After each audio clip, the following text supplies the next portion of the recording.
Helping my friends is much more important than delivering coal, he wished.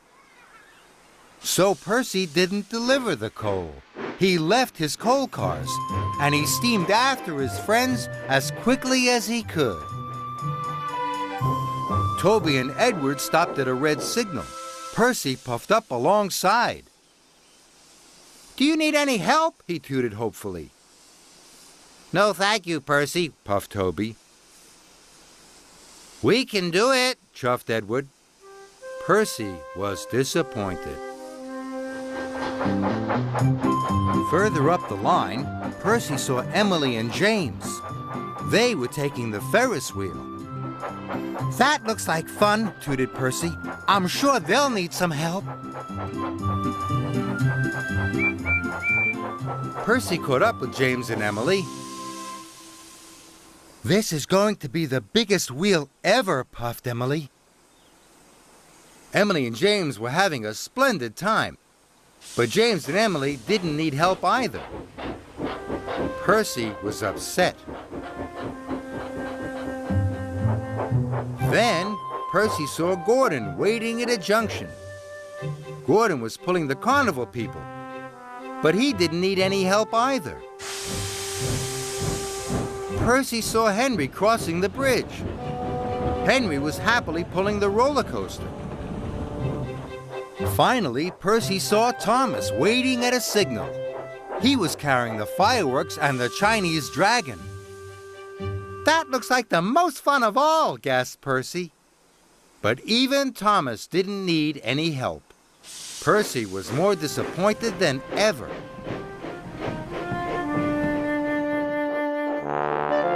Then there was trouble.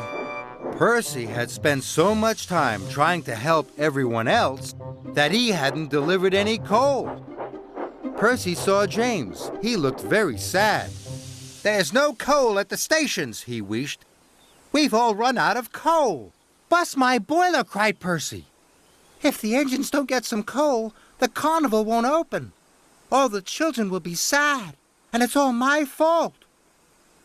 Percy knew what he had to do. He had to pick up his cars and deliver the coal as quickly as he could. Percy wished all over the island, delivering coal to his friends. Soon, everyone's boiler was bubbling and their pistons were pounding. The engines were back on track.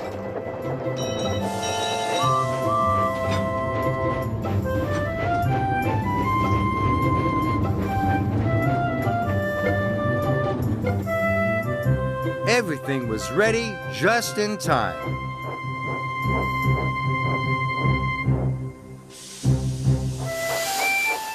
Percy finished his last delivery of coal and arrived at the carnival as the fireworks began.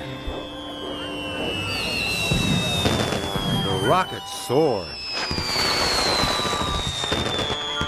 The band played, and the Chinese dragon danced.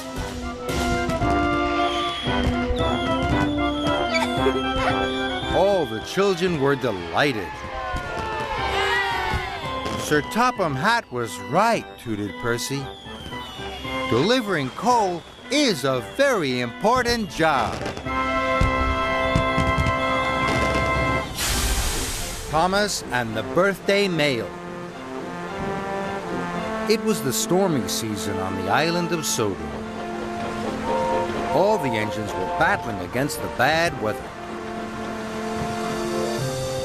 Thomas was busy delivering supplies and mail in a far part of the island. He really enjoyed going up to High Farm. It was up on a hill right at the end of the line. A little girl called Alice lived there. Alice and Thomas were good friends.